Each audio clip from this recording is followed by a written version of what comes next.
Hello and welcome to Come to Think of It, the podcast diary program on Bizz 99.9 FM Substitute Radio. I'm Gerik, no Deall, today's diarist. Thank you for joining me.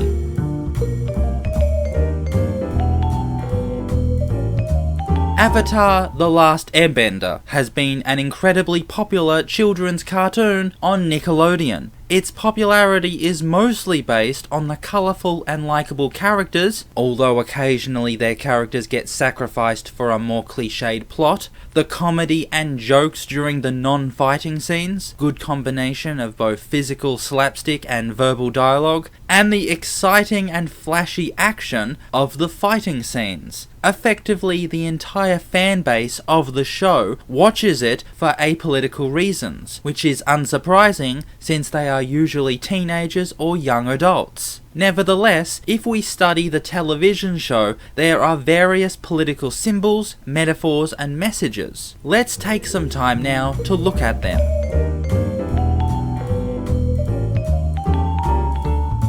The fictional world of Avatar is based on a feudalistic supernaturalism, which is a very common style in all popular culture. Society is not industrial, the economy is run on mercantilism and peasantry, there are no factories or manufacturing cities, without industry there is no power in labour, working class unionism is impotent to zero.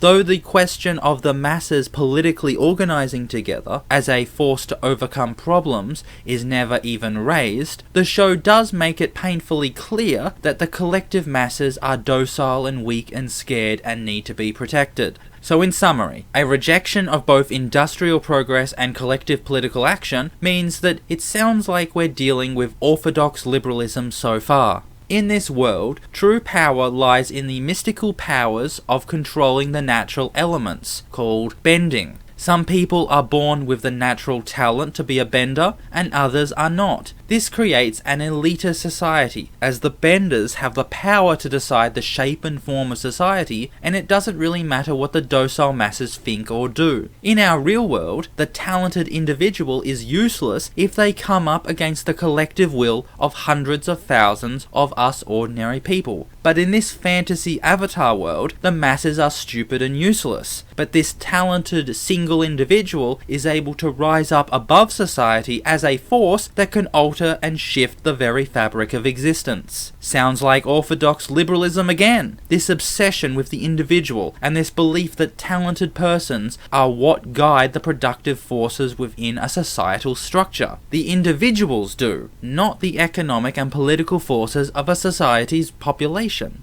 The lead protagonist is Aang, who is the Avatar, which is a Dalai Lama-esque spiritual guardian of the world. It's the Avatar's job to become incredibly powerful and to use that power to maintain peace and harmony in the world. Power doesn't lie in the masses, but a single being. Of course, the righteousness of Aang is never questioned. Firstly, we have the liberal misconception about how wars happen. People in power make wars for material and economic gain, such as oil and land and gold. However, the liberal believes that wars are only made because of bad policies and bad ideas, and that these people in power can be dissuaded out of their greed-ridden wars. Secondly, no one should be admiring the Dalai Lama. He is an autocrat, oppressive theocrat. Before he left Tibet, he oppressed the poor peasants and created a clique of powerful aristocrats around him, killing anyone who questioned his rule. Short odds that if he ever is able to return to Tibet, the exact same thing will occur. Thirdly, there is no balance in a world that is divided by class and filled with exploitation and oppression and suffering. There is no stability or harmony anywhere, and so preserving it is impossible for Aang.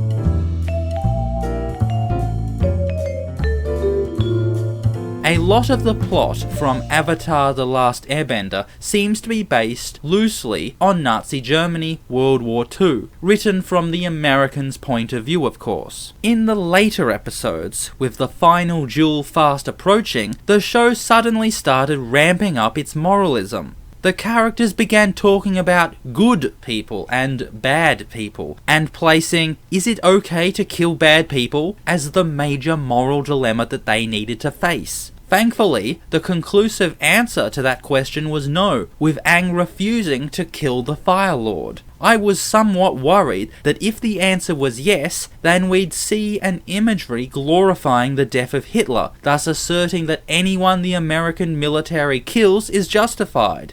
And if this is done, then it essentially lays down the foundations for self-justified murder across all society. Instead of actually looking at the facts and studying the true information in order to find the answer, we have people doing whatever they want because they believe it is good fighting against evil, such as Christian terrorists killing abortion doctors, just to name one example. Unintelligent people, both liberals and the reactionary right, believe that the world can be divided into the black and white icons of good and evil. Firstly, they are in the good, which therefore gives themselves a blank check to do whatever they want, because whatever they do is the will of the good guys.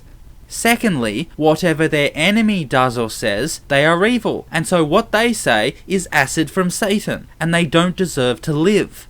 Intelligent people, like members of the working class, understand the world is a complex place, that numbers can be hard to crunch, and that facts need to be thoroughly analysed before conclusions made, and often those conclusions produce grey results.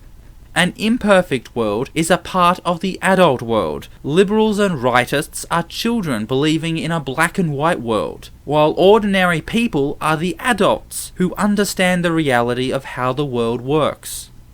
Congratulations go to where they are deserved. Avatar: The Last Airbender does take on a left-wing view of imperialism and colonialism, that is, when the Fire Nation is who's committing it. According to the plot, the Fire Nation is trying to take over the world by creating a world empire. It conquers lands with terrorism, invasion, occupations, sending dissidents into concentration camps, assassinations, etc.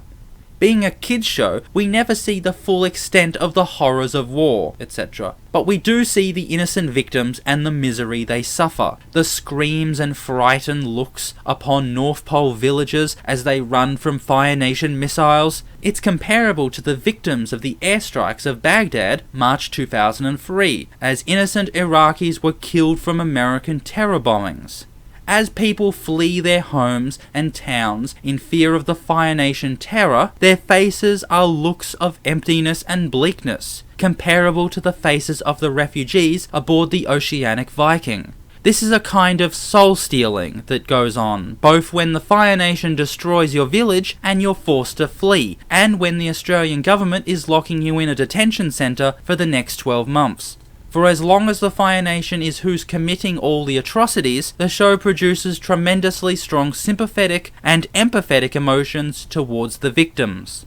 The second protagonist and romantic interest of Aang is Katara. She is a social theoretician's Jekyll and Hyde. For most of the episodes, she stands as an independent, powerful woman who is using her strength to overcome and defeat her enemies, and this is true in all the episodes where she uses her waterbending skills in armed combat. In these, her character is inspirational and her personality colourful, which is when I really admire and like her.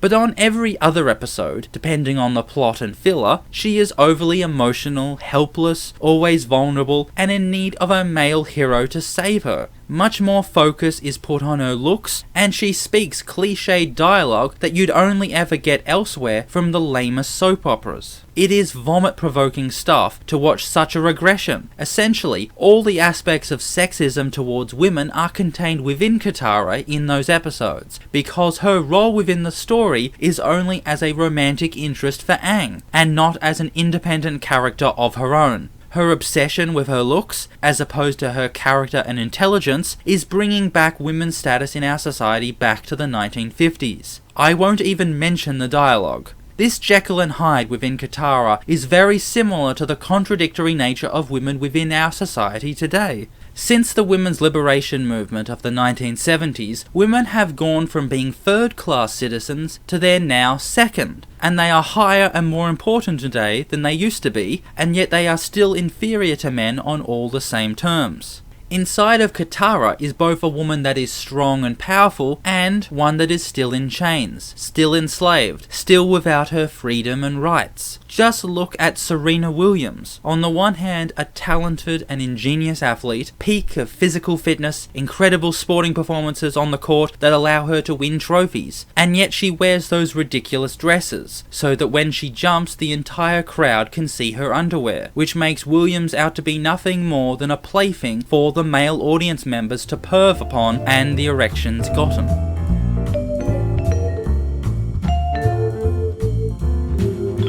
The other young woman in the group is Toph. The producers spent incredible effort making her a tomboy, totally unfeminine, being dirty and muscly, being proud of smelling awful, walking around in a mess, and never afraid to get into a fight with someone, etc, etc. For every single episode, she is independent, strong, admirable, funny, and lovable. She's most people's favourite character. This is the traditional lesbian theory that is popular in our society today. Katara is still an oppressed woman, as all women in our society are, still being a second-class citizen, still being underpaid, still discriminated against in childhood, and relationship status, and breastfeeding, and abortion, and contraception options. And she acts like a feminine woman, wearing dresses, makeup, etc, etc.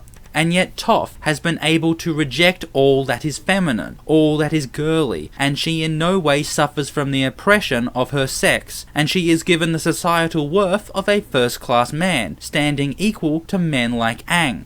That is the lesbian theory, that women's oppression is decided by the social character of her person, i.e. her choice of clothing and walking style will be what decides her political status within society. Embrace femininity and you will be oppressed. Embrace masculinity and you will be free and happy. The lesbian theory is a total lie. A person's political status in society is decided by economic conditions, not social, which means that women are oppressed in our world for material and economic reasons. The social character of a woman, masculine or feminine, is irrelevant to her place within political society.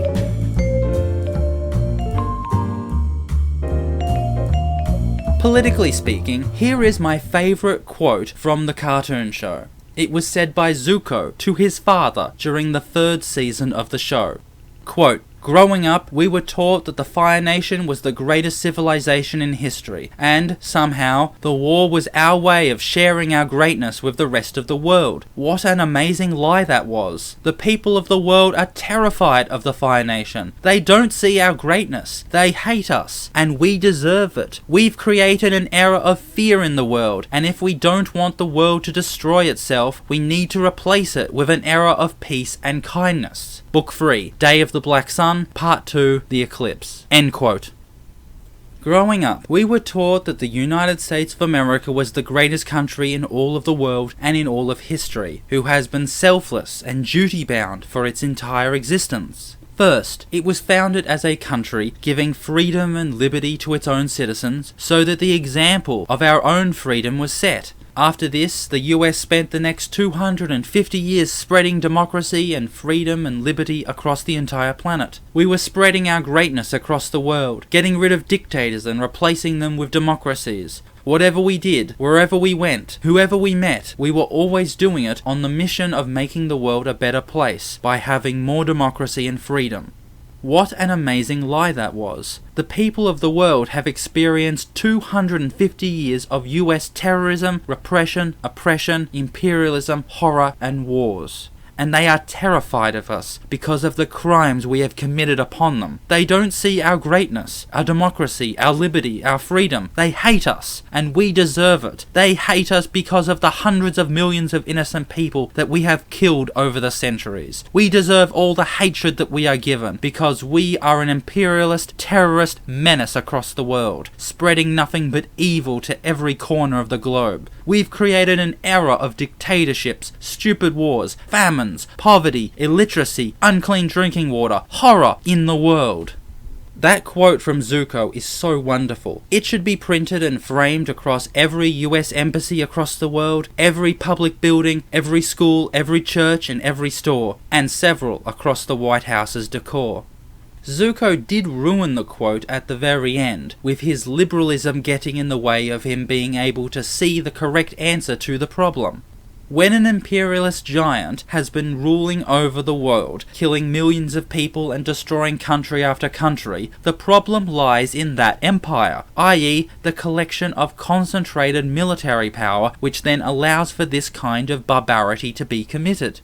If you want to free the world from this imperial tyrant, and so start rebuilding the world on a set of alternative principles, for example a society where terrorism doesn't exist, then the first step is to smash that concentrated military power. Only by crushing the Fire Nation's government and military, and rebuilding upon the ashes, can there be hope of creating a new world where democracy and freedom can exist.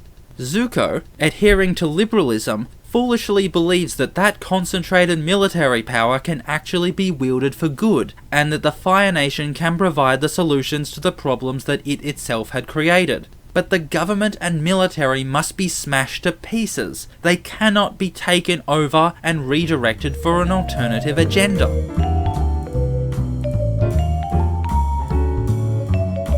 And that's all the time we have for today. This has been Come to Think of It on Bizz 99.9 FM Substitute Radio. I'm Gerik, no Deall. Thanks for listening to the program. Until next time, goodbye.